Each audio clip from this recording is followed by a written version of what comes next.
Walking Dead Season 6, Episode 5 is over, but we're just getting started here on The Walking Dead Live on Post-Show Recaps. And now, here are the two guys who are putting down their novelization of the TV series Grey's Anatomy.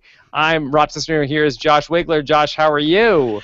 I'll be better when this podcast is over so I can return to the important matter of reading this novel. That would be great. Well, I'd like to wrap this up. It's such a big book because there's so many seasons of Grey's Anatomy that they had. That's right. Yeah, that's even better than War and Peace, I hear. Yeah, I've been working on War and Peace, but I gave up. It was, halfway through. I got through the war part, and then the rest of it seemed like it would be a letdown. Boring. It's boring. Yeah, Not enough killing going on in War and Peace, and we can relate to that tonight because we're talking about Season 6, Episode 5. It's called Now. Now! I want it now! Yeah. Thought that was an odd title for the episode in retrospect. Yeah, for an episode that gave you, nothing right now, and everything is about what you'll get later. It should have been you'll get it later. That should have been the name. They should have called this episode Later. Yeah, it's it's coming. It's coming. I can't tell you when, but it's happening eventually. That would have been the better title for this episode. Okay, of course, Josh and I are here. We're live. It's Sunday night. We're right after the episode has aired. We are following all of your action in the chat room here on postshowrecaps.com. And, of course, we're going to be taking your tweets during the show tonight. Alex Kidwell is monitoring your Twitter action, hashtag PS Recaps, and again, on our YouTube channel at postshowrecaps.com/YouTube. Of course, this is the first of two shows that Josh and I will do together this week because then, well, at least about The Walking Dead, where we will answer your feedback later on in the week. You can hear all of our coverage at postshowrecaps.com/TWD iTunes for the subscription link. All right, Wigler, talk to me about this. What was your thoughts on Now? Now, my thoughts on Now right now are... We're talking about now. Yeah, we're talking now. It was an episode of The Walking Dead Season 6. Yes, it was. That's a fact. It was, listen, I think it's fairly clear by now what the story that people are really looking to get some answers on are this season on Walking Dead right now, and Now did not deliver on that. Now centered on the question itself.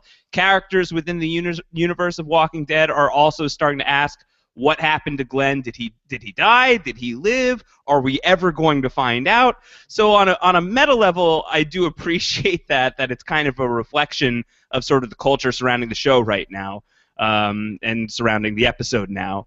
But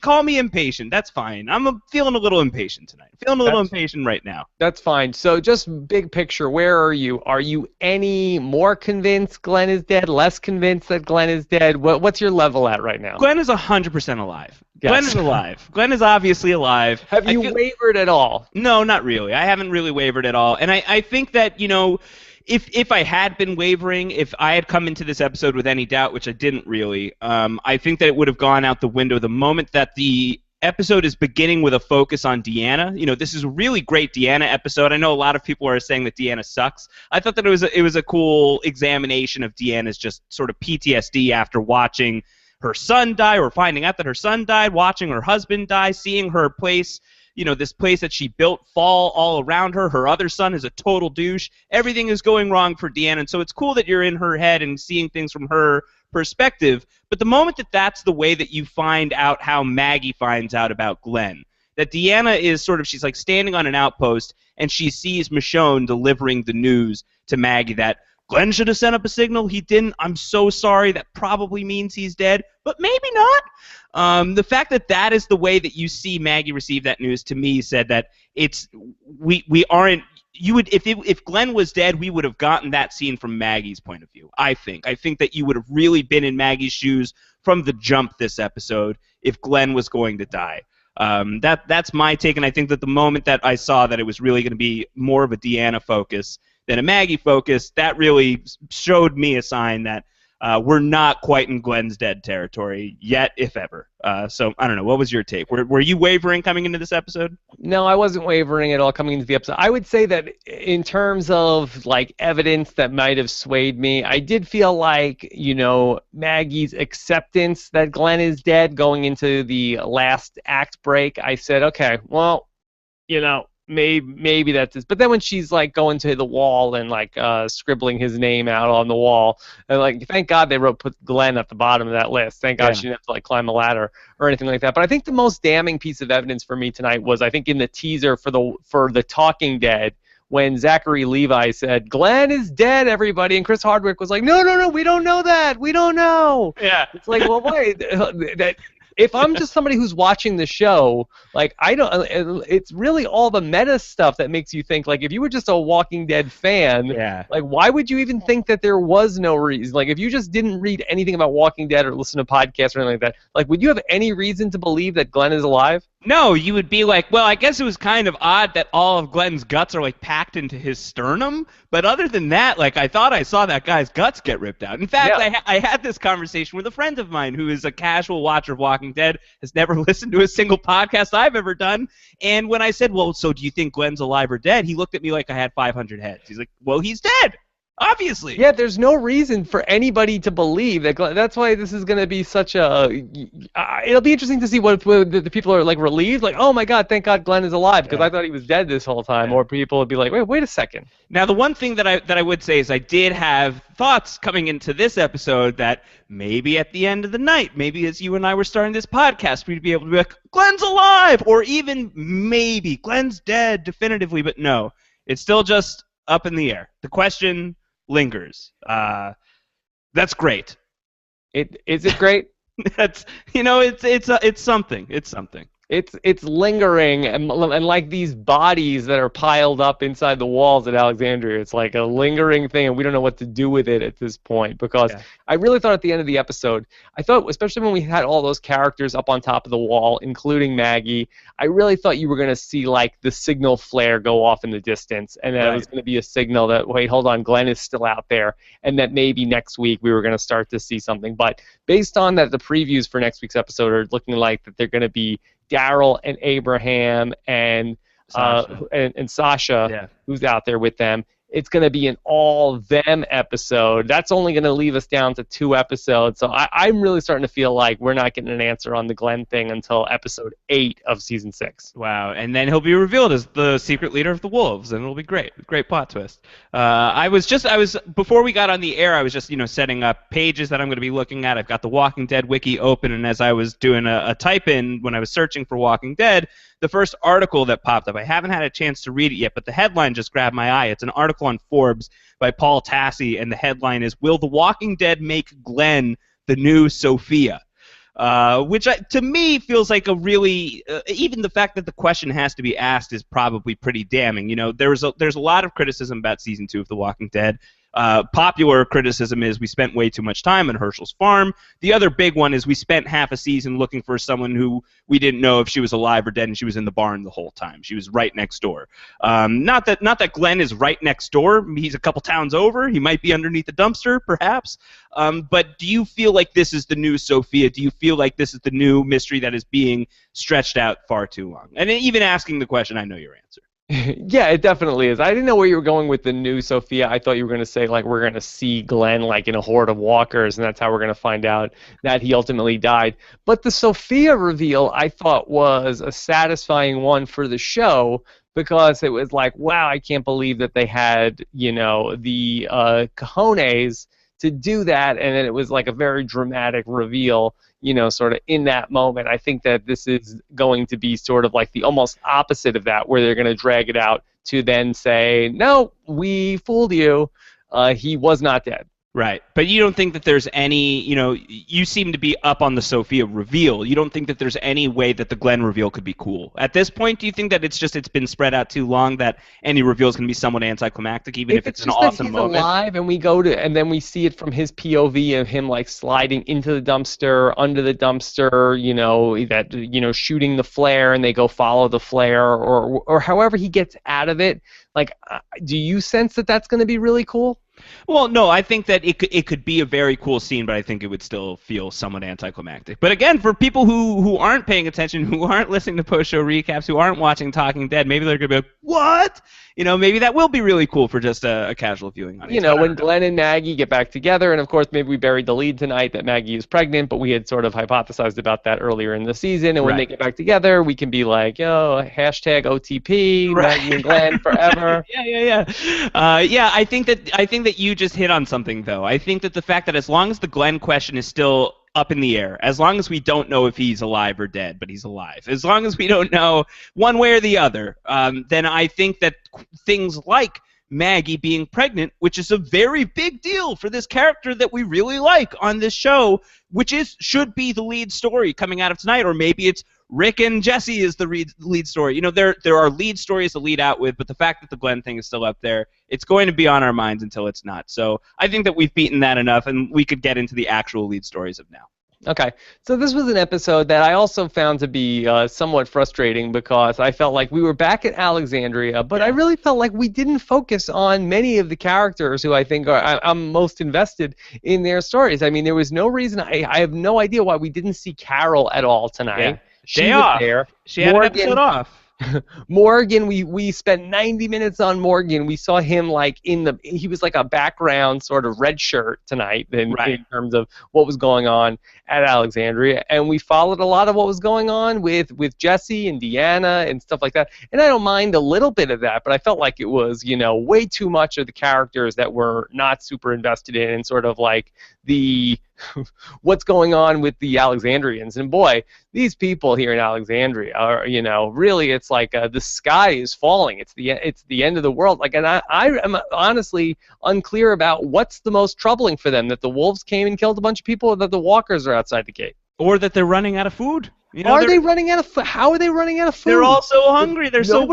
Nobody was worried a thing about the food. Everyone, what recipes are you making? What are you making? What are you making? Then half the people die, and all of a sudden, we don't have any food. Yeah, they're worried. Well, they're worried that they're never going to be able to get out of there again, and they're like, well, we're about to all get killed anyway. I can't watch my family starve while we're getting killed. That's like one guy's explanation for it. It's just, come on, man, just suck it up for a night. But Josh, where was the food crisis before? There was no food crisis pre-Walker. Wolf attack. Right. Why is there a food crisis now? I think it's just pandemonium. I think it's pure pandemonium. And I think that the food crisis now is going to come from the fact that frickin' Spencer is stealing all the stacks of crackers and all the stuff. After his beautiful speech of, hey, we can't do this. If we start stealing food now, you're going to remember right now as the moment where everything split apart. And then he goes and steals all the sweet table crackers. Unbelievable, this guy. This guy, Spencer, I don't know. I mean, we thought that Deanna's other son, the one that died, we thought that he was a bit of a douche. But, man, Spencer really in the running. Hey, he saved the day with that truck thing. Yeah, forget it with the truck thing. That was one time. He also left the gate open, and now he stole all the food, and he's getting drunk, and he's destroying valuable glassware. So screw Spencer. Thumbs down on Spencer. Hard thumbs down on that guy. I'm not so down on Spencer. I'm fine. He sucks. He's the worst. He's redeemable. He's the worst character on the show right now. Okay, also, speaking of OTP, what do you think about Rick and Jesse, who are officially an item? Hot. Love it. Reci is happening. Reci, that's what we're calling it? Yeah. Jick? We're not into Jick? That's a shorter... Jick sounds derogatory. It does sound derogatory, and I really apologize because I know that it's probably offensive. Reci's good. I'm down with Reci. Reci sounds like the name of a dog. Or like a cute and cuddly pet that you would like. Reci, yeah, I mean, I feel like this has been in the making for a while. I know that this is going to be disappointing to Rashawn fans. Sorry about that. Yeah. And so, and where was Michonne tonight? Also, that she's there. She was delivering the news to Maggie about Glenn from a distance, and then she went off to whatever makeup trailer Carol was in, where they just had the whole night off. It's just we have such great characters on this show, and we really did not use so many of them that were at our disposal this week. And not to really nitpick too much on this, Josh, but didn't the last time we see Rick, didn't that episode end on a huge cliffhanger where Rick was trapped in the Winnebago surrounded by all sides of walkers, and there was no way for him to get out? Yes, that is correct. That is exactly how it ended. Last week at the end of the Morgan episode, you do hear someone at the gate saying, open the gate, open the gate. And if you look with closed captioning, it's Rick, so it's Rick's voice. So you know that he's going to make it as recently as last week. You just don't know how. And to this point, I guess we still don't know how unless the answer is just straight up, well, he ran, and he ran really fast. Yeah, he had that's like Rick breakaway Grimes. speed. It was like Madden of Rick getting through those walkers. But I don't I know what mean, that means, but I'm going to assume that's a sports and going to give it the thumbs up. but Josh, on TV, can you yada yada the cliffhanger? I don't know that you can yada yada the cliffhanger like that, because that could have been a really great scene. And we did have some Walker moments in this episode that were exciting and great, but probably not as plot-centric as Rick escaping the RV. That could have been the centerpiece, and then the rest of the episode could have been a real kind of examination at the psyche of some of these people who have just come under war. And I kind of disagree with you in the sense that I like that we are stopping down to look at Deanna. I like that we're stopping down to look at Dr. Denise, who has no idea what the hell she's doing. I like that we're stopping down on Jesse and seeing these people who have never had to deal with these crises before have to deal with them and have to deal with the aftermath. I would have liked to have also seen Morgan in the mix there. Would have liked to have also seen Carol's reaction to everything now that she's kind of unmasked and she went through everything that she did in JSS. But I like that we saw the perspective of those people. But I feel like we could have had that all stemming from Rick escaping the RV, and I feel like that would have been a great payoff to people who have been waiting 2 weeks to see how he gets out of there. And the answer, it's kind of like a Superman type of thing. It's like, well, how did Superman get out of that terrible situation that day? Well, he's Superman. Or, yeah, he's Batman. He got out of it. So is it just as simple as, yeah, he's Rick Grimes. He's going to get himself out of a Winnebago that is surrounded by walkers miles and miles and miles away from Alexandria? I guess that's the answer we have to accept. But on the episode where Glenn, quote unquote, died, like the climactic close to the episode is Rick in the Winnebago with his hand hand bleeding out, and the hand wasn't even an issue tonight. Hand's fine. Hand's good. Yeah, the hand is just fine. Don't think about what's going on. And what's a little frustrating is that now we're not going to go back to these people anymore. So if you didn't get, Carol and Michonne, like, I felt like that there was no sort of like explanation about, it was almost like the wolves attack didn't happen because Rick really did not seem to be super, like, it was almost like a throwaway thing. It was like, yeah, these walkers are out the gate. Rick did not seem overly concerned. Like, he barely even seemed like he was debriefed about it, other than Aaron saying, yeah, that was my bad that they ultimately came out of there. And there was really no fallout of this major attack other than the people of Alexandria just all freaking out. It seemed like that they were, it was much more fallout from all of the walkers and everything going on, and I felt like that seemed odd, and all these other people, like Maggie's going to go off and do her own thing, and Carl's doing his own thing, and Rick is going on dates with Jesse. It just seemed like that people were not super preoccupied with like talking about what was actually happening. Right. No, and I think that that's a good point too. In terms of, I think that there's an issue of balance in this episode that is off. And it's not just about why aren't we talking about the Glenn thing? Why aren't we figuring out the Glenn thing? I think that the wolf issue is a big one. It's the zombies are obviously more pressing right now. Alexandria is surrounded by half of that horde that they tried to get out of the quarry. That's a big deal. How are we going to figure our way out of that one? That's exciting and interesting for future episodes, and I'm really pumped to see how they figure that out. But there was an attack on Alexandria minutes before from humans, from this group of people that were essentially modern-day barbarians with W's carved into their foreheads, and who the hell knows where they came from. We, I guess, know why they showed up, because Aaron, confesses to, they stole my pack, and that's where this is from, and I'm so sorry, and what are you going to do? And no one seems to be that mad with Aaron. But it's not like the wolf thing is a completely closed issue, unless Rick is like, yeah, I saw a few of those guys, and I just AK-47 them all, and it's not an issue anymore. We're good with the wolves. There's still at least one guy in Alexandria with Morgan, and that is the cliffhanger of last week, of the 90-minute. Which we don't even talk about. Yeah, we're not going back to that guy until the season finale. Exactly. So it's like that's the 90-minute Morgan flashback is, it's framed with Morgan talking to the wolf, and it closes with the wolf saying, yeah, I get it. Thank you, Morgan. You seem like a cool dude, but I'm going to kill you if I can, and I'll kill all your friends too because I'm a wolf and this is what I do. And none of that is addressed in this episode at all, and that is a very clear and present danger inside of Alexandria that I think as we're looking at a bunch of characters in Alexandria who are battle weary, who are facing difficult decisions, the sky is falling, the world is ending. I feel like there's a place for that story in the context of the theme that seems to be drawn out in this episode, but also in terms of this is a very pressing plot matter right now. This has tremendous ramifications for everybody involved. So I was a little disappointed that I was greatly disappointed that we didn't get more on that, actually. So I really would have liked that. I don't want people to think I'm too much of a negative Nancy here, but we have so many compelling things going on here in season 6. I just think I would love to have seen a debriefing between Rick and Carol about what's been going on, and like, hey, what happened back here? Tell me about this. And Right. Carol talking to Rick, I think we got a situation with Morgan going on here, and he doesn't want to do this. Like, I could not care less about the Enid, Carl, Ron love triangle. Yeah, it seems like Ron could care less too.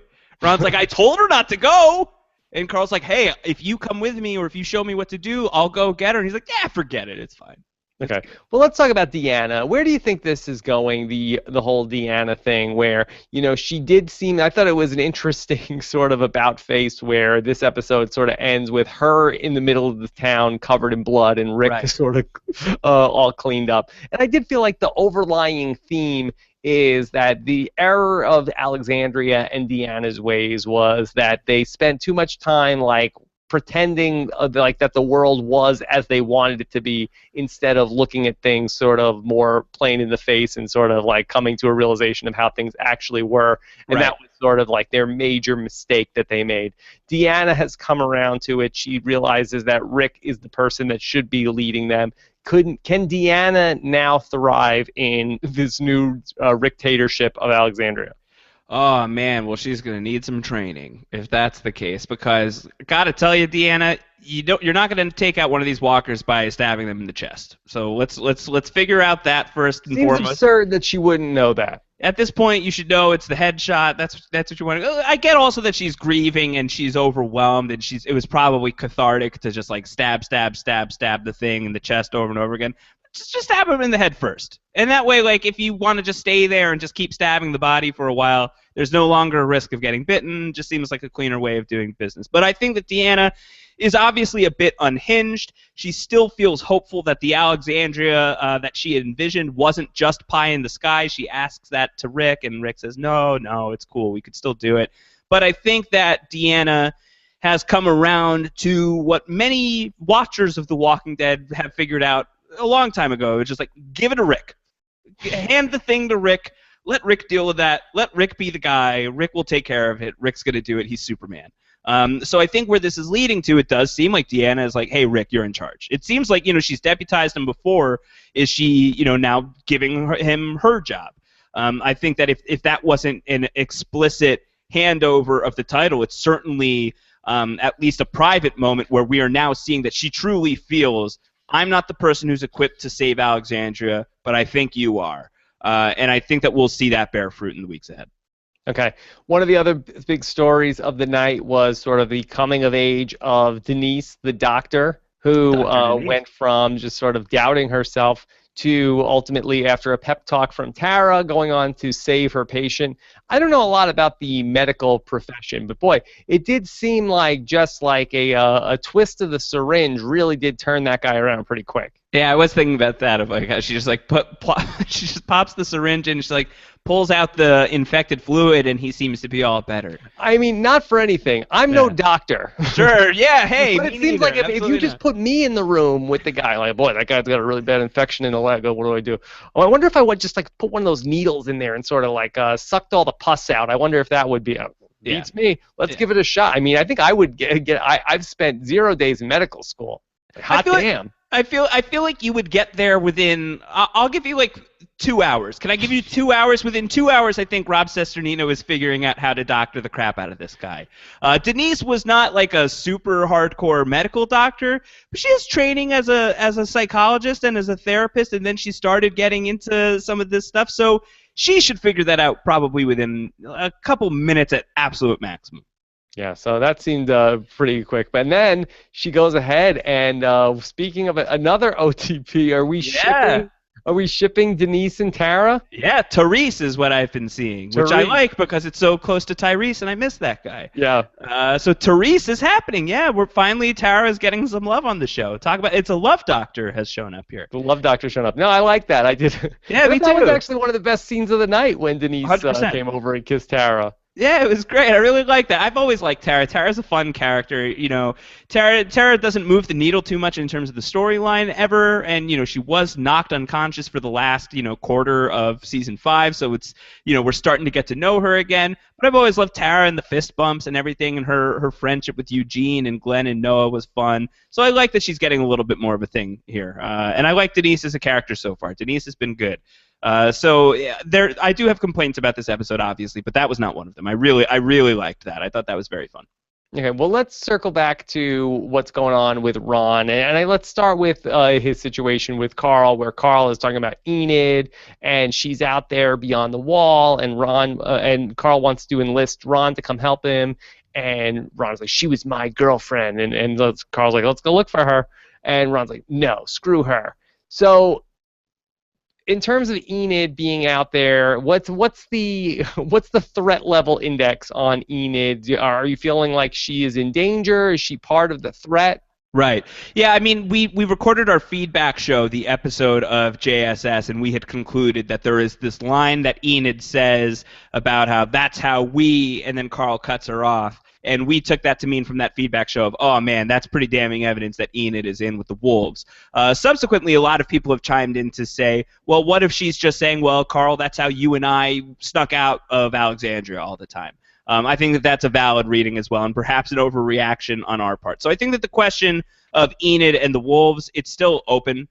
She could be with the Wolves. That's certainly possible, or she might just be JSSing on her own at this point. Maybe she's going to find some more turtle soup out on the road. So I don't know what the threat level is with Enid. It's potentially super high or obnoxiously low, and we're just going to lose Carl and Ron in the search for Enid, and depending on your taste in Walking Dead, that might not be the worst news in the world. Okay, so then we see Ron. He's up with Rick, and then he's basically going to go be a snitch and tell Rick what Carl is up to. We assume that Carl did not go over the fence in this episode, but Ron rats him out anyway. But Rick teaches him how to shoot the gun. Now, the last episode we had in Alexandria, that we had very clearly Jesse told Rick, "Hey, I'll tell my kids what to do. You don't teach my kids how to defend themselves." After Right. Rick, really pounded his fist on the table and said, "We need to do this."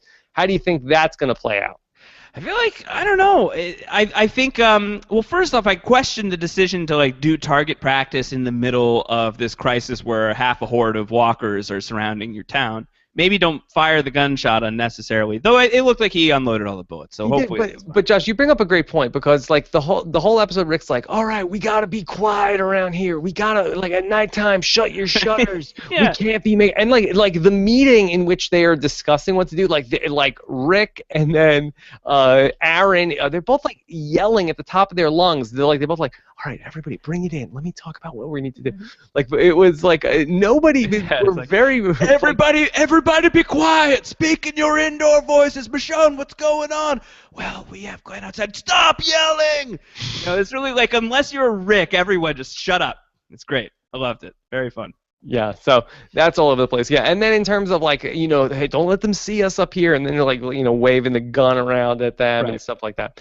And then I think the question of where is it going with Ron? I feel like it does not seem like Rick is in the doghouse with Jesse. It seems like he is actually in her house, which I wouldn't, unless she named it the doghouse. He's not inside there, which is possible. Maybe she got creative, but I think that if I'm Ron and I'm angry at Rick Grimes' kid for stealing my girlfriend, and I'm angry at Rick Grimes for shooting my dad, and now Rick Grimes is going to introduce himself and be like, "Hey, I'm the guy who killed your dad, and now I'm also sleeping with your mom." Now that I'm Ron and I have vague target practice, I feel like this won't be good for Rick. Yeah, I think that was a mistake. I really think that was a poor choice on Rick's part. And then what's with the other kid, Sam, who the Cookie Monster. The Cookie Monster, that you can only entice him, and he won't come downstairs? Why are we seeing this? Now, this would have been a great scene for Carol to show up, right? Because we have the scene where Jessie has the cookies, and she's like, "Hey, do you want to come down here and get some cookies?" I'm like, "Can you bring them up to me? I don't want to go downstairs." And she's like, "No, you have to come down." And so he says no to the cookies. Now, would he have said no if Carol had come up with her special brand of cookies? I feel like there could have been a bonding session there. That's your Carol scene of the night. Missed opportunity. There definitely could have been. Missed connections. let's talk about what's going on with Maggie and Aaron. And really, this scene where Maggie is going to break out and go with Aaron, really, I was getting very upset about this because it's like, we have this major crisis going on. It's like all hands on deck. Like, can we just run this past Rick about what's going on? Like, even if you don't even stop to tell, like Rick can't talk you out of it. At least like let somebody know what you're doing. Right. So people don't assume, I guess Maggie died. Yeah, I think it's in character for Maggie. I mean, we've seen this with Maggie in the past where she broke off from Sasha and Bob back in the day after the prison got destroyed, and she was doing anything she could to go and find Glenn. So I think it's in character for Maggie. I think Aaron is obviously feeling really guilty about leading the Wolves to Alexandria, and so he wants to do some sort of make good. But to your point, this feels like it's if it's not a make bad, it's just like a make fine. It's like I'm helping Maggie out even though the Glenn thing isn't my fault, but I'm potentially causing all sorts of alarm and worry for everybody else that suddenly I'm missing and where the hell is Aaron? Right, and I'm one of the few capable people in Alexandria, and in our hour of need, I'm going to go off on a wild goose chase with Maggie. Right. So I get it. I get your frustration with Aaron. And with Maggie, I get it. Maggie wants to find out what's going on with Glenn, and she wants to figure out what's going on there. She is pregnant, though. That's great. That's good news. Mazel tov, Mazel tov, Maggie. I think we got a hashtag. And then in terms of going down the sewer, Josh, I wouldn't go down the sewer in the daytime now. Sure. This seemed like such a crazy plan to let's escape at nighttime. Let's go in the sewer. I mean, you had to assume that there was going to be walkers down there. They seem like pretty startled that they run into some trouble down there.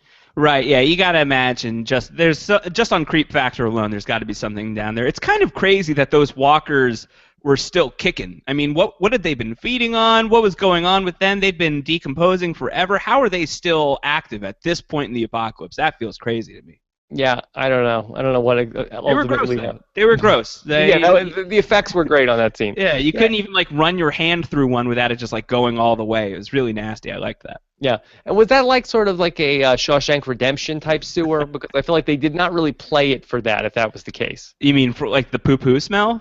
Right. Was that some sort of sewage sewer, or it was just sort of like a water drain? And it's not like these people have been on the road for a while, so if it really smelled down there, it's I can't tell if it's the sewer or me.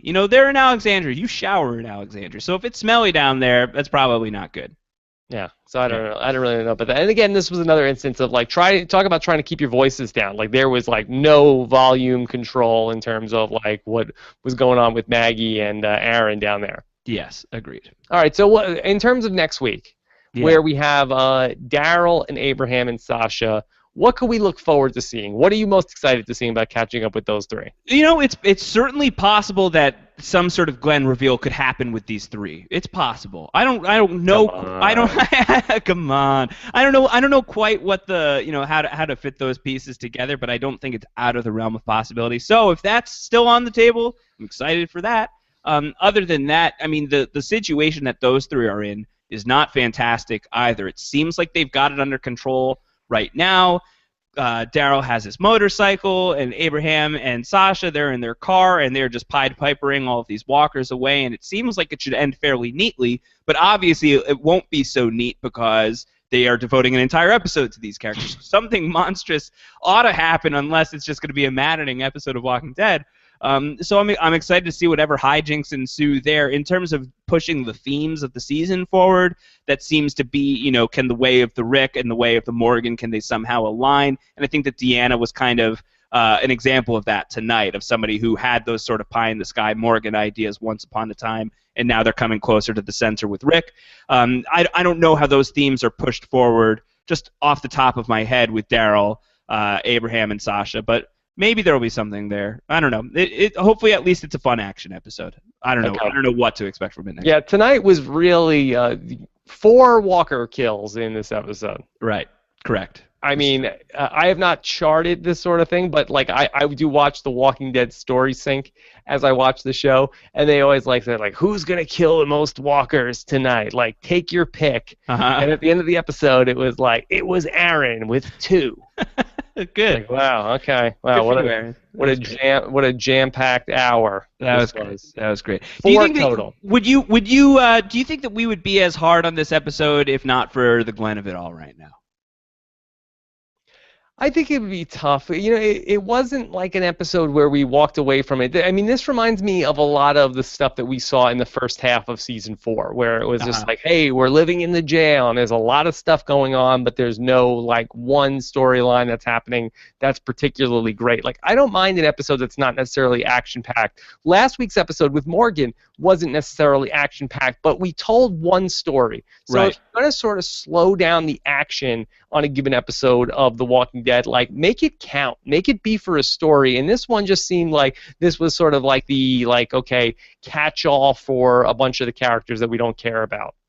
Yeah, sure. Fair enough. Fair enough. This was like, if this was really like, if we have like, you know, the A team some weeks and the B team, like this was like the C and the D team with, you know, catching up with, you know, what Deanna and Jesse, and I guess Maggie is technically probably the B team, but overall, like, I feel like we did not get, if the Mount Rushmore of Walking Dead is going to be where it's we have, whether it's Rick, Daryl, Carol, and if you want to say Michonne, if you want to say Glenn, depending what you want to do. We didn't really have much to do with any of them except for, you know, Rick had some romance time. Right. Well, that's great. You know, good for him. It's been a while since Lori died, so I'm happy for the guy. Okay. Let's take some questions. Let's do it. This is from our Philly wants to know, tomorrow the internet will cry that the episode was boring, but isn't the heart of the show in slow development episodes like this? I don't know if that's necessarily true. I think that there have been, as we just discussed, I think that there have been episodes that have been slower that have been really, really excellent. The Grove immediately comes to mind, which is a top-tier episode of The Walking Dead. I think that there's some Walking Dead fatigue right now because of this Glenn thing. I think it's real. You know, I think that we're living in that a little bit right now, and I think for a lot of the reasons that Rob, that you just articulated, I think that's part of it. And last week, I feel like that we didn't complain too much with the Glenn stuff. I mean, you'd have to go back and listen to us, but I feel like that we were pretty civil and sane about the Morgan episode, because we said, you know, really good episode. This was a really good episode. Yeah. It was in a bad spot because we wanted to hear. But now, okay, now you pushed out the Glenn thing another week, and this wasn't the greatest episode. Sure, I would co-sign on that. All right, this is from Spicy Wasabi. Are Ron and Darth Carl headed for a Rick and Shane confrontation? Carl did kill a surrendering kid in cold blood 2 seasons ago. That's true. How quickly we forget about that time that Carl just murked a guy outside of the prison. Yeah, what do you think? Is that going to be the payoff for this thing with Ron? Forget Rick. Take Rick out of it. Are Carl and Ron going to go out into the woods and have themselves a penultimate season 2 reprise? Yeah. So once Carl murders Ron, yeah, that's going to make things awkward with Rick and Jesse. Like, it wasn't awkward enough that Rick killed her husband, but then when Rick's kid kills her kid, yeah, that'll make things awkward. That's going to be tough. That's going to be hard to bounce back from, I think. Dating is complicated in the zombie apocalypse. Just generally, but especially in the zombie apocalypse. Yeah, absolutely. Coach's Beard says, are the Alexandrians so dumb that losing them is addition by subtraction? Yes. Quick one-word answer on that? I mean, that most of them are really contributing nothing to the table except panic. I mean, we had one of them just like slit their wrists in their house tonight. I mean, they're really like, they're all just like getting in the way, just like doubting Rick at every turn. You know, they're hoarding all of the groceries and panicking. I mean, what good are most of them? That was I feel like we didn't talk about it enough. It was just a great speech by Spencer. Like, we can't do this. This is the moment where it all collapses. This is it. This is the end of the line. And for a moment, you're like, wow, this Spencer guy seems to know what's up. For a guy who's been in Alexandria and has been pretty sheltered and hasn't seen a lot of S, this guy is stepping up and talking some truth. And then he just steals all the Ritz crackers. So that's just Alexandria in a nutshell. Like, even like your best guy is just a cracker thief. It's amazing. Okay. Ari Ferrari wants to know, was Deanna's failure in Alexandria a result of her turning out to be a wimpy little non-leader? I don't know if Deanna was a wimpy little non-leader. I think that deep down she's a good leader. Yeah. I think that her problem is that she just like tried to sell people on like some Pollyanna type fantasy of like, no, we're safe here, everything is good. Yeah, I think so. Umberto says, so next week's episode is Sasha, Abraham, Daryl, and Glenn, right? Yeah, well, certainly for the first three. And then the question is, and so Glenn. Cute, Umberto. So that's so adorable that you think we're getting a Glenn answer next week. Man. That is so you. Stephen Young once again absent from the opening title sequence. Yeah.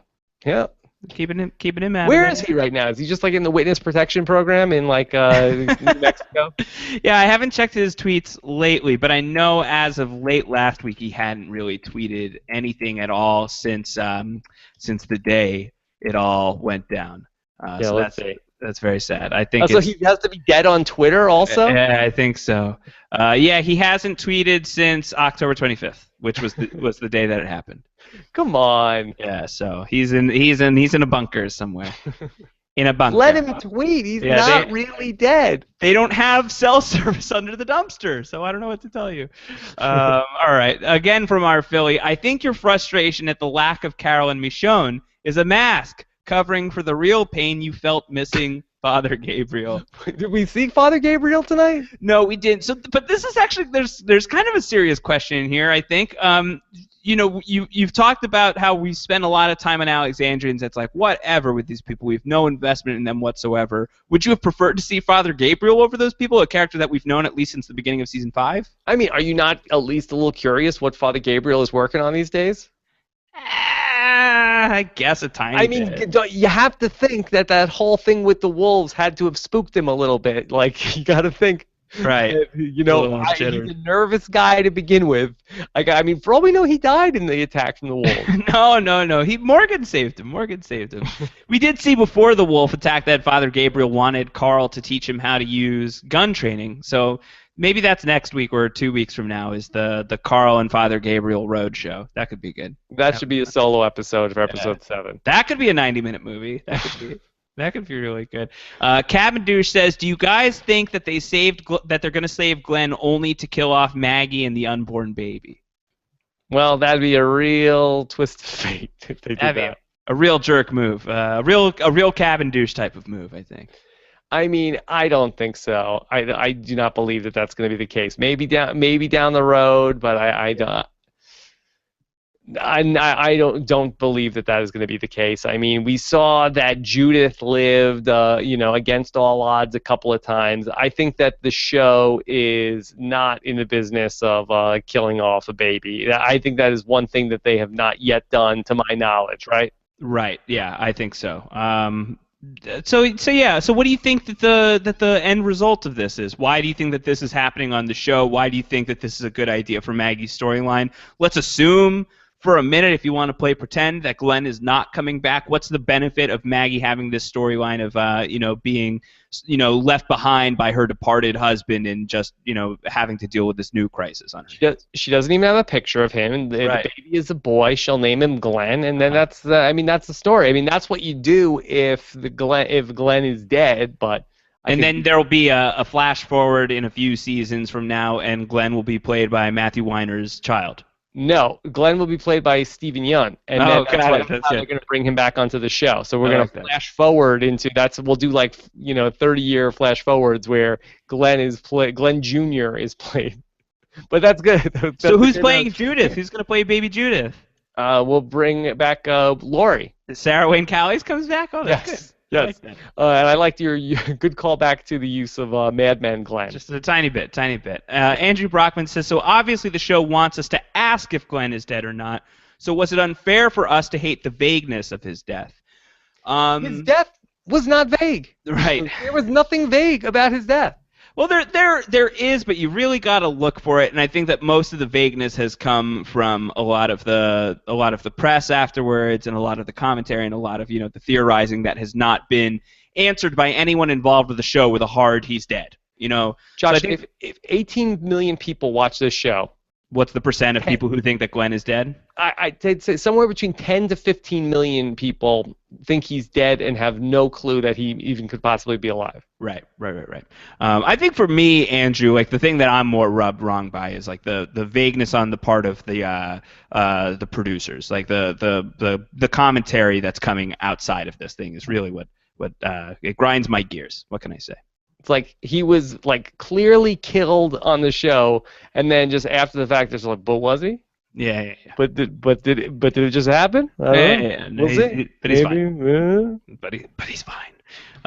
Natalie Chicago says, where was Carol? Would she have worked in this episode? I think that we established that she would have, and I think that she should have brought Sam a plate of cookies. I think that would have been nice. It would have been a great scene for her too. The last time that we saw Carol and Sam have a conversation with cookies was a really kind of ugly moment for Carol. It was an awesome moment. It was a great television moment, one of the greatest monologues in Walking Dead history for sure. But I feel like this could have been a nice, like, let's bond over a plate of cookies. We all just saw some shit. Here, have a cookie. I think that would have been nice. I guess what's annoying about not spending time with the characters that are around, it's like when we did this so much at the back half of season 4, sort of like on the road to Terminus, it was like you spent, okay, here's the episode that's going on with Bob and Sasha and Maggie, and now here's what's going on with Carol and Tyrese, and here's what's going on with Rick and Carl and Michonne, and sort of like you had people that was like, okay, and you weren't saying like, well, hey, where's Carol and Tyrese this week? But they weren't. You just said, okay, well, they're not with this group. Right. But we have all these characters that are there in this, like, why aren't we seeing people that are also in this location? Right. Yep. Fair points. I do not have to counterpoint. Yeah. Once again from our Philly, now that we are 5 episodes in to season 6, I assume, who is your favorite Alexandrian introduced, and why is it Aaron? Is it Aaron? Aaron's awesome. I do love Aaron. I think Ross Marquand is really good. I've enjoyed that character, and I know that we gave him a little crap earlier in the episode, but I think the performance is really good. He seems like the most fully realized of the group. Did Aaron's husband/boyfriend, is he still alive? I wonder if they just like they haven't been able to strike a deal with the actor or something. Did they write him off the show? I mean, why haven't we seen him since last season? He's totally alive as far as we know on the show. He is completely 100% alive on the show as far as we know, and he hasn't appeared. So maybe it's just actor availability or something like that. Who do you prefer, Denise or Olivia? Ooh, tough question. I mean, I think that Olivia's fun. I like them both a lot, actually. I think they're both kind of great. Denise is giving us more right now. I like the Denise and Tara storyline, but I like the Olivia and Carol friendship. I think is good too. I'll go with Denise. I'll say Dr. Denise. Dr. Denise. Okay. One last question from Alex Kidwell. Yeah. What was that at the end? Chekhov's leaky wall. Yeah. What was that at the end? Yeah, the walls are starting to bleed outside of Alexandria. It's a miracle. It's a miracle. Yeah, I don't know what to make of that. Is it a sign of, look, I mean, we have seen walkers be tenacious when they know that meat is on the other side of a thing. We've seen them push themselves through fences at their own peril, just like destroying their own faces and brains to get to the other side. Are the walkers just starting to pound all the way through? Is that what's going on? And like one little hole where there's just like a little drizzle of blood is soon going to be a very big hole where a whole lot of blood comes through? Is that what we're supposed to take from that? I mean, they're just going to push their way through a metal wall? Maybe. I don't know. Or is this like one of those cliffhangers that we'll just never, like next week it'll just be like... I don't know. It's probably, just some symbolic thing. Okay. Take it for what you will. The walls are crying because... The walls are crying. Yeah, that's right. That's correct. I mean, man, I'm glad that they wiped Glenn's name from the wall, but they're going to feel really stupid when they realize, oh, we got to write Nicholas again. Yeah, I mean, thank God they put those two all the way at the bottom. And I mean, why aren't they writing? It's like the whole thing is like really weird. Like, did they write Sasha's name? Is Daryl's name on the wall? No, Sasha and Daryl and Abraham are not on there. Is Abraham? I mean, so why are those three presumed alive? Because they're still on their mission. They're still on the thing, and Glenn should have sent up the signal flare. So they're taking that to mean that he's toast. Well, I mean, really, that's like we saw Glenn get attacked by the Horde. Like we should, we are the ones who should be thinking that Glenn's dead. Like Glenn's a survivor out there. Right. I mean, it's really reasonable to assume like that Glenn is not dead if you're those people. It's like, okay, we didn't see his flare, but who knows what happened? Right. Maybe he lost his backpack. Sure, sure. Like, I would be keeping a lot more hope alive about Glenn's chances if I was Maggie than, and I saw him die, and I have to say that he's alive. Sure, fair enough, fair enough. All right. Good stuff. All right. So what did we say the hashtag is going to be? Mazel tov, Maggie? Yeah, you liked that. Let's do that. Hashtag Mazel tov, Maggie. Congratulations, Maggie, and Glenn, whenever you get back. Yes. Okay. All right. So that's going to be very exciting. Okay. Of course, Josh and I will record our voicemail show later on in the week, so you can get your voicemails in. Go to postshowrecaps.com/voicemail, or you can leave us comments on postshowrecaps.com, or you can even email us, twd@postshowrecaps.com. Josh, what else? That's it. I mean, we're going to have a feedback show this week. It's going to be great. I'm really looking forward to it. And we'll get through all that good stuff. It'll be fun. Yeah. Josh has got a ton of podcasts up on postshowrecaps.com between Leftovers and American Horror Story and Fargo. Yep. We talked about Ash versus Evil Dead on our most shows recapped over the weekend. And earlier today, I recorded a podcast about this weekend's Saturday Night Live with Rich Tackenberg, hosted by Donald Trump. So all good stuff up on postshowrecaps.com. You can check it out there. You could subscribe to our Post-Show Recaps main feed, which is postshowrecaps.com/iTunes, or for just Walking Dead, postshowrecaps.com/TWD iTunes. All right, thanks so much, Alex Kidwell, for pulling all those questions tonight. Thanks to you for watching, and we'll be back to talk to you guys again soon. Take care, everybody.